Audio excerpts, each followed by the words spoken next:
The first thing people noticed wasn't the cold. It was the footprints that knew where you lived. The settlement lay deep in northern woods, the kind of American place that existed only because someone, decades ago, decided to stop driving and stay. One road in, one road out. Wooden houses spaced far enough apart that screams would die before reaching a neighbor. In winter, the forest swallowed everything: sound, color, time. Every year, after the first heavy snowfall, it happened. People would wake up, pull back their curtains, and see a single trail of footprints cutting cleanly through untouched snow. The tracks always came from the forest, never wandered, never hesitated. They led straight across the yard and stopped at the front door. No knock followed, no handle turned, nothing waited on the porch. By noon, the town would pretend it hadn't noticed.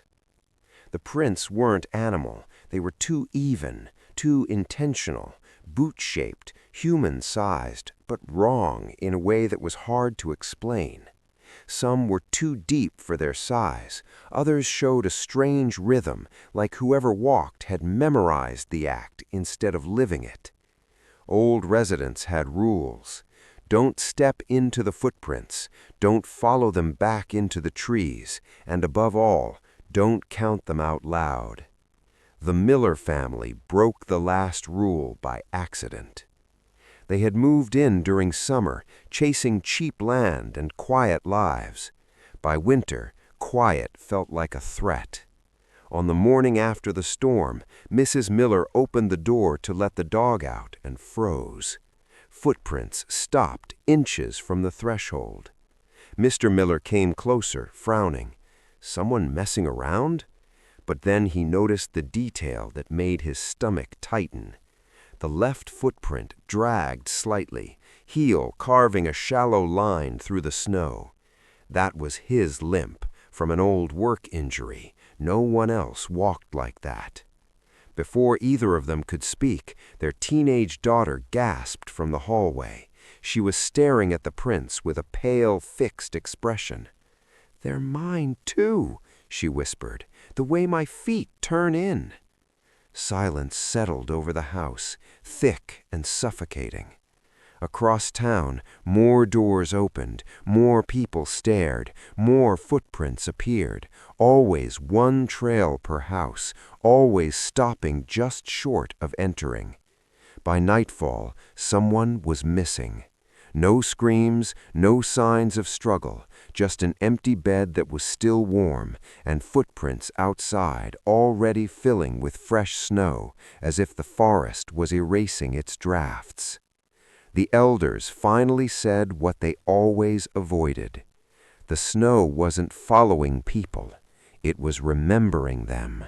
And every winter it only remembered those the forest planned to take. Somewhere beyond the tree line, unseen paths were being written, paths that led home first and nowhere after. By the second day, the town understood one thing clearly. The footprints were not random. They appeared only after nightfall, fresh snow, untouched yards, and then, by morning, those deliberate paths from the forest to the doors. Some houses were spared, others were marked. The pattern shifted every year, but the count never did. There were always the same number of trails as disappearances. The sheriff tried to impose calm. He walked door to door, telling people not to panic, not to speculate, not to wander into the woods. He avoided looking at the snow near each porch. Everyone noticed. At the Miller house, the footprints were still there on the third morning. They hadn't melted, they hadn't filled in. New snow had fallen, but the impression stayed sharp, as if pressed into something firmer than ice. Mrs. Miller scrubbed the kitchen counter over and over, her hands red and raw. Mr. Miller sat at the table, boots on, coat zipped, staring at the back door like it might open on its own. Their daughter hadn't slept. She kept replaying the shape of the steps in her head, matching them to her own without trying, counting the distance between each stride. "They didn't go away," she said quietly. "No," Mr. Miller answered. "They didn't." By afternoon, rumors moved faster than the cold. Someone said a man had followed the footprints once, years ago. Someone else said the tracks had followed him instead. No one agreed on details. Everyone agreed on the ending. People started checking each other's porches, discreetly at first, then openly. Those without footprints avoided those with them. Conversations ended early, curtains closed faster.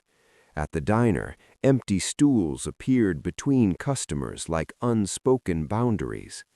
By nightfall, fear did what storms couldn't.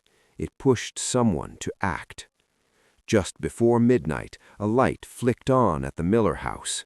Mr. Miller stood in the doorway, breath steaming, flashlight trembling in his grip. Against every warning, every rule passed down in whispers, he stepped off the porch. His boot sank perfectly into the first footprint. Nothing happened. That almost made it worse. He followed the trail into the yard. Each step felt guided, effortless, like walking into familiar shoes. The path led straight toward the forest, unbroken, confident. Behind him, from the porch, his daughter screamed his name. He stopped at the tree line. The woods were silent. No wind, no animals, just dark trunks rising like pillars, snow clinging to bark in unnatural patterns, almost like fingerprints. The footprints didn't end there. They continued between the trees, and beside them, pressed into untouched snow, was a second set, smaller, barefoot, facing the opposite direction, as if something had walked out of the forest first, then turned around to walk back in with him. The flashlight flickered. In the brief darkness, the snow shifted. When the light returned, the footprints behind Mr. Miller were gone. All except one. The one he was standing in. Mr. Miller didn't remember turning back. Later, neighbors would argue about how he returned to the house, whether he walked on his own or was guided, whether his legs moved too stiffly, whether he even blinked. What everyone agreed on was this: when he stepped onto the porch, there were no footprints behind him.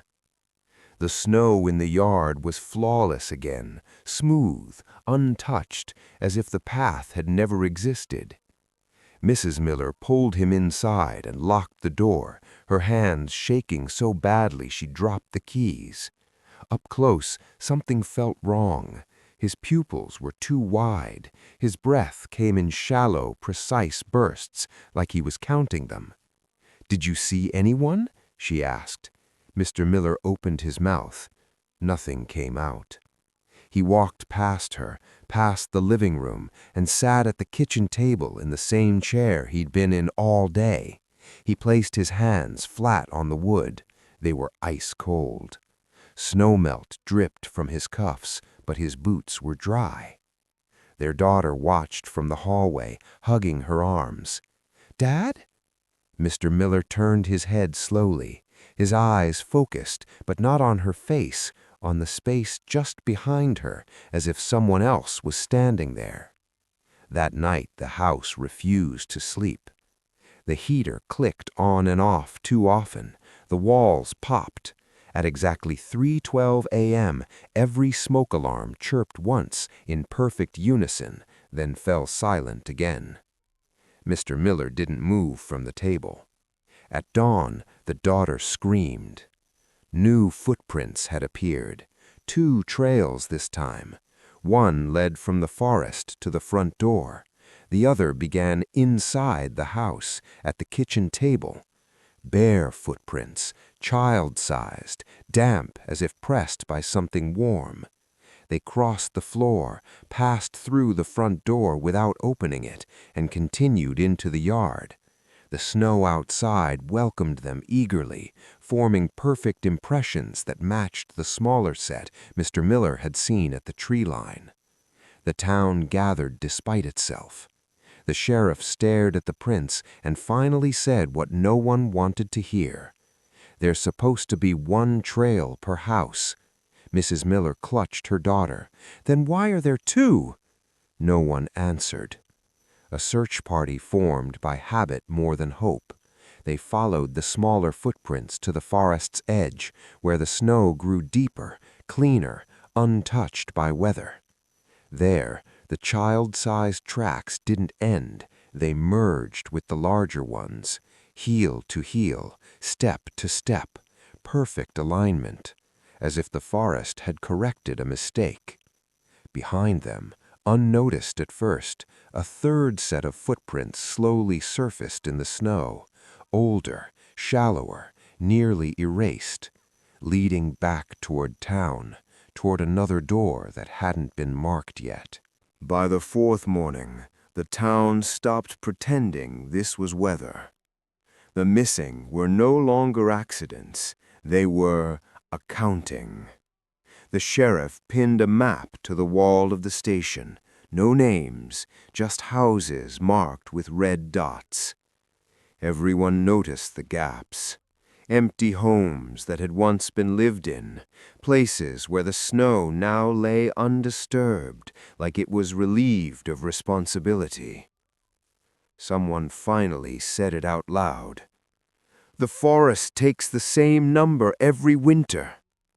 No one argued. An old woman, one of the first settlers' widows, added the part people hated most. "It only takes the ones it already counted." She explained that when she was a child, her father had tried to save a marked man by locking him in the cellar. Bolted door, chains, a fire kept burning upstairs all night. In the morning, the man was gone. The cellar door was still locked, and a single set of footprints began in the middle of the room. Panic followed knowledge. People scrubbed their porches raw. Some tore up planks. Others poured salt, gasoline, concrete, anything to deny the snow a surface. A few families fled before the next storm, engines screaming down the road through whiteout conditions. They didn't make it far. Cars were found days later, abandoned, doors open, heaters still running. Footprints led from the driver's seat into the trees. At the Miller house, Mr. Miller worsened. He stopped eating, stopped blinking normally. When spoken to, he answered a second too late, as if repeating words internally before releasing them. Sometimes snow fell from his sleeves, even indoors. Their daughter noticed frost forming beneath his bare feet when he stood too long in one place. It melted as soon as he moved. That night, the forest came closer. Branches leaned toward houses that never been near them before. Trees creaked, not from wind, but from pressure, like something heavy was shifting its weight deeper inside. Just before dawn, screams echoed from the far end of town. Another disappearance. But this time, something new waited in the snow. Footprints that didn't lead to a door. They led between houses, stopping at places where homes used to be, foundations long gone, names forgotten. The elders understood first. The forest wasn't just counting the living, it was balancing history. Every winter it corrected what had stayed too long, and this year the snow had remembered more names than the town had.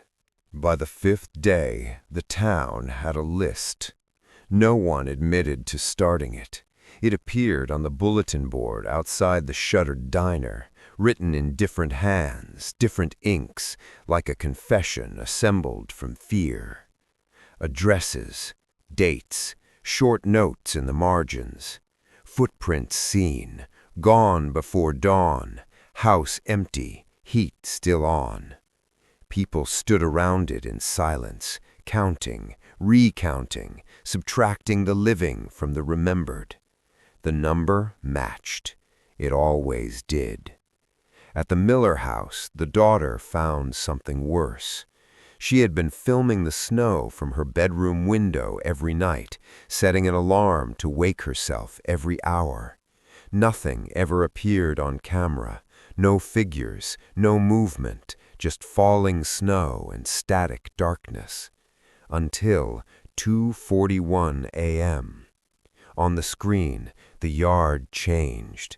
The snow didn't fall. It pressed inward, as if an invisible weight leaned down from above. Footprints formed without steps, one after another, indentations blooming from nothing, moving toward the house.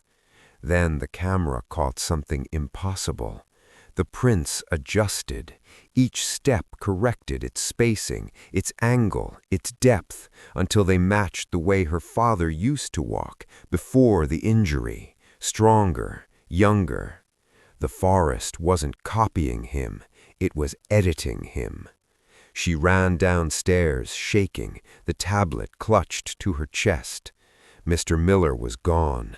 The kitchen chair lay on its side. Frost covered the table now, thick and white. A single footprint stood in the middle of the room, pressed so deeply the floorboards had cracked beneath it. Outside, the snow held one final trail, from the back door to the forest. Mrs. Miller didn't scream. She just sat on the floor and rocked, whispering her husband's name like it might still recognize him. By morning, 3 more houses were empty, and something else had changed. New footprints appeared where no one lived anymore, leading to doors that no longer existed. The snow traced outlines of old porches, old steps, houses erased from memory, but not from whatever was keeping score. The elders gathered in the church and reached the conclusion too terrible to deny. The forest wasn't choosing at random. It was restoring balance. Every life taken was replacing one that should have been taken long ago. Every footprint was a correction. And if the list kept growing, it meant one thing. This winter wasn't almost over. It was just getting accurate. The 6th night was the first time the town tried to fight back. Generators hummed in yards like nervous insects. Floodlights carved harsh white cones through the falling snow. Cameras were mounted on poles, trees, porch rails, every angle covered, every inch watched. People sat awake in coats and boots, gripping thermoses and rifles, daring the forest to make its move while being seen. The snow fell anyway. At the Miller house, Mrs. Miller sat alone now. Her daughter had been taken to stay with neighbors, though no one said the real reason out loud. Children were appearing too often in the snow. At 1:17 a.m., every light facing the forest went out at once. Not a blackout, not a surge, a clean, synchronized failure. When the lights came back, the cameras were still running, and the prints were already there. Playback showed nothing, no shapes, no shadows, just snow falling, until, frame by frame, the ground rearranged itself, depressions forming smoothly as if pressed from below, like something was rising up through the earth and borrowing gravity on the way. Then came the sound. Not on video, in the houses.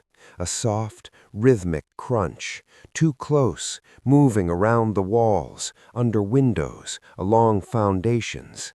Mrs. Miller pressed her hands to her ears and still felt it, through bone, through teeth.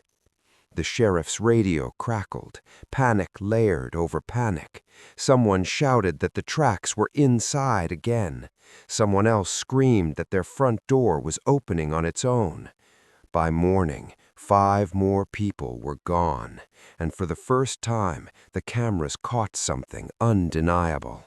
In one frozen frame, the snow reflected a shape that wasn't there a moment before.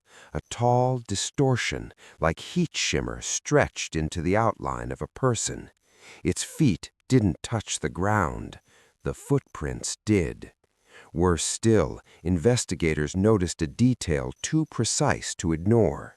Each trail began hours before the person disappeared, sometimes days. The snow wasn't marking who would be taken. It was marking who already belonged. By afternoon, the road out of town was impassable. Snowdrifts shaped themselves into walls overnight, compacted too tightly to plow. Cell service vanished. Radios carried only static and the occasional sound of wind that didn't match the weather. The forest had closed the ledger. That evening, Mrs. Miller's daughter returned home on foot. No one saw her walk up the road. No footprints led to the house. She stood on the porch, calm, smiling too evenly, and knocked once. It was the first knock anyone had heard all winter. And the snow at her feet began to shift, preparing a new path. No one opened the door. Mrs. Miller stood on the other side of it, her hand hovering inches from the handle, frozen by an instinct older than thought. The knock echoed again in her head, even after it stopped, polite, measured, human. On the porch, her daughter waited. She looked right. No frost on her lashes, no snow in her hair. Her breath fogged the glass in soft bursts, proof of warmth. But her boots were clean. Too clean. Mrs. Miller forced herself to speak through the door. "Where did you come from?" There was a pause, just long enough to feel practiced. "I walked," her daughter answered. Her voice was calm, steady. "The road was clear." Mrs. Miller glanced at the windows. Outside, snow lay untouched, smooth as paper. No trail, no approach. Behind the girl, at the edge of the porch light, the snow began to dent inward. A footprint formed, then another. Mrs. Miller stepped back, heart hammering. "You need to go back to the neighbors." The girl frowned, not confused, but offended. "I live here." Another footprint appeared, aligning itself perfectly with the first. The spacing was wrong for a child, too long, too precise. Inside the house, the air grew colder. Frost crept along the baseboards. The walls made a soft cracking sound, like wood adjusting to a new weight. Across town, doors began to knock. Not pounding, not breaking, just one clean knock per house. The sheriff radioed frantically, ordering everyone to stay inside, not to answer, not to engage. His transmission cut out mid-sentence, replaced by the same slow crunching sound heard the night before. Mrs. Miller backed into the kitchen. The girl's shadow stretched unnaturally across the hallway, too tall, bending at angles the body on the porch didn't match. "Mom," the voice said gently, "you're making this harder." The handle turned. The door opened without resistance. Cold rushed in, sharp and wet, carrying the smell of pine and old earth. The girl stepped inside, and the porch light went out. For a moment, nothing happened. Then wet footprints appeared on the floor, forming beneath her feet as she walked, adult-sized now, confident. She stopped in the kitchen, standing exactly where her father had stood before disappearing. "I'm not here to take you," she said. Relief surged, too fast. "I'm here to finish the list." Outside, the forest leaned closer, and the snow, obedient as memory, began writing again. The girl, if she was still that, stood in the kitchen without blinking. Mrs. Miller noticed it then, the stillness. No sway, no breath unless it was needed to be seen. The warmth around her came and went, pulsing like a lie being remembered. "What list?" Mrs. Miller whispered. The girl tilted her head, the way she used to when thinking. The one the town forgot it was part of. Outside, the knocking continued, spreading house to house like a slow infection. Some doors opened, some didn't. Either way, by morning, the count would be corrected. The girl walked past Mrs. Miller, leaving wet prints that steamed faintly before freezing solid. She touched the wall, and frost bloomed under her fingers in branching patterns, maps of the forest, repeating endlessly. "The snow keeps everything," she said. "Steps, names, versions." Mrs. Miller backed away until she hit the counter. "You're not my daughter." The girl smiled sadly. "No, I'm the one that fit." Images filled the kitchen air, not visions, but impressions, pressed directly into thought. Houses being built over older ones, graves moved, accidents blamed on weather, children who should have frozen, didn't, men who should have died in the woods, came back alone. The forest had allowed it. For a while. It doesn't hunt, it balances. Every path that avoids its end leaves weight behind. The snow records the debt. Mrs. Miller fell to her knees. "Then take me, leave her." The girl's expression flickered, something like confusion, then pity. "It doesn't work that way anymore." She opened the back door. The forest stood impossibly close now, trees pressing against the yard, branches interlocked like ribs. In the snow beyond the threshold were hundreds of footprints, layered and overlapping, children's, adults, some too long, some bent the wrong way, all leading inward.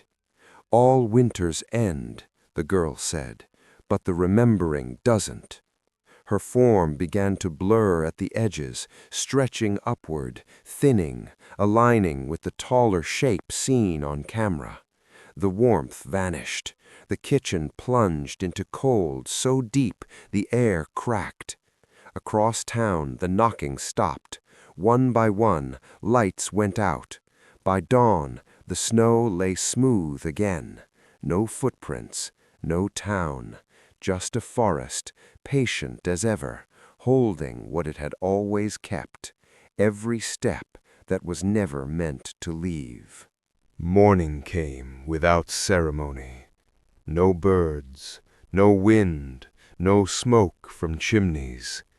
The road no longer led anywhere. At its edge, where asphalt should have met plowed snow, the forest stood uninterrupted, as if the town had never pushed into it at all.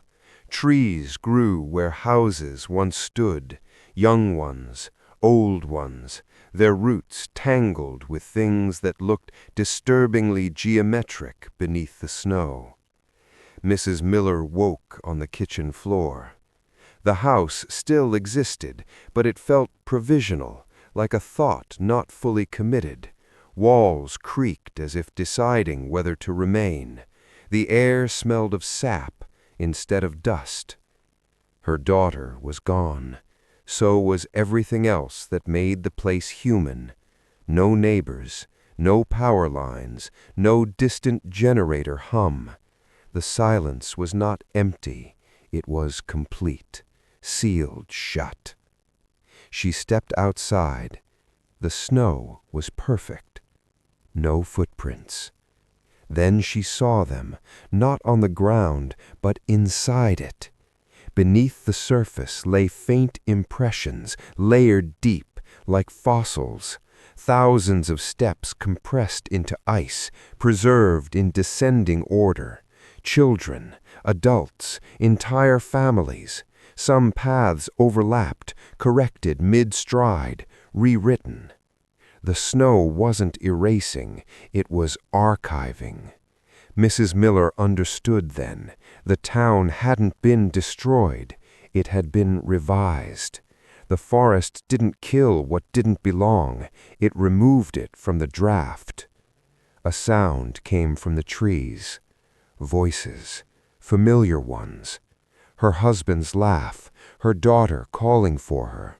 Neighbors arguing, music playing, doors slamming, life compressed and looping softly beneath bark and ice. The forest wasn't quiet, it was full.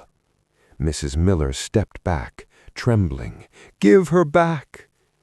The snow shifted at her feet, forming a single footprint. Her footprint. It pointed toward the trees. She looked behind her. The house was fading, edges softening, windows clouding like breath on glass. Inside, the kitchen table already wore a thin layer of frost. She realized the truth too late. Survivors weren't spared, they were deferred.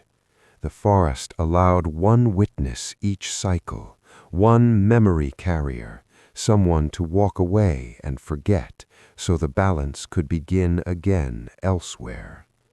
The footprint deepened, patient. The forest waited. And somewhere beneath the snow, the town took one more step, downward. Mrs. Miller did not step forward. The forest waited, certain. It always was. The footprint at her feet pressed deeper, sharpening its edges, adjusting the angle of the toe until it matched her stance perfectly. Snow climbed her ankles, not cold yet, anticipatory. She shook her head. No. The word fell flat, absorbed instantly, like sound in deep powder. The forest responded by showing her something new. The snow thinned. Beneath it, not memories this time, but paths, branching, unfinished, towns sketched in white, roads half-written, future winters rehearsing themselves, other places like hers, far away, waiting to be remembered into disappearance. And at the center of each, one figure left behind, a witness, a carrier, a mistake the forest tolerated because it needed an ending. Mrs. Miller understood. The forest didn't need her body, it needed her absence. She stepped backward. The footprint resisted, tugging gently, as if confused. No one had ever done that before. The house behind her groaned, angry now. Frost spread fast, sealing doors, locking windows. The forest tightened its boundary. She kept backing away. Each step erased something. A tree blinked out, then another. The snow shuddered, losing coherence, as if the ground itself had depended on her decision to stay consistent. The footprint cracked. For the first time, the forest made a sound, not wind, not branches, but something like breath drawn in sharply. Mrs. Miller turned and ran. She ran past the edge where the road should have been, through thinning snow, through air that smelled less like pine and more like exhaust and salt. Her legs burned, her lungs screamed, and then she collapsed onto asphalt. Cars honked, hands grabbed her shoulders, someone shouted for help. Behind her, where the forest should have been, there was only a long stretch of empty land dusted with ordinary snow. No trees, no silence, no town. Weeks later, they found no record of it, no maps, no missing persons reports that lined up. Just one woman with frost scars on her feet and a story no one could follow to its end. Winter came again elsewhere, in a different place. After a heavy snowfall, someone opened their door and frowned at the ground. Footprints led from the woods. They stopped at the threshold. But this time, one set turned around.